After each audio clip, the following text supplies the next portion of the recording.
పాలు తేనెలు ప్రవహించు దేశానికి వెళ్ళే మార్గం మధ్యలోనైనా ఏదో ఒక రోజైనా వీళ్ళు మార్పు చెందుతారేమో, కానీ నేను మాత్రం వీళ్ళు ఎమ్మటి వస్తే వీళ్ళని చంపేస్తా, ఎందుకంటే వీళ్ళ క్రియలు నాకు నచ్చట్లేదు. హల్లెలూయా.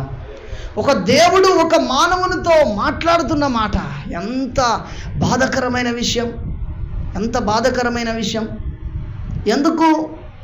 మోషే ఆత్మ స్వభావము కలిగి ఉన్నాడు, అహరోను ఆత్మ స్వభావము కలిగి ఉన్నాడు.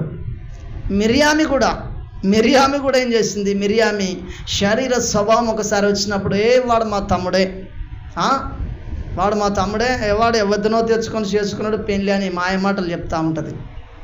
అప్పుడు ఆమె మీదకి కుష్టి వచ్చినట్టుగా దేవుని వాక్యం రాయబడ్డది. ఆమె కూడా పాలు తేనెలు ప్రవహించు దేశానికి వెళ్ళలే. అహరోను కూడా ఆమె మాటలలో ఈయన మాట కలిపినప్పుడు ఈ వ్యక్తిని కూడా పాలు తేనెలు ప్రవహించు దేశానికి దేవుడు తీసుకొని వెళ్ళలే. దైవజనమ హల్లెలూయా.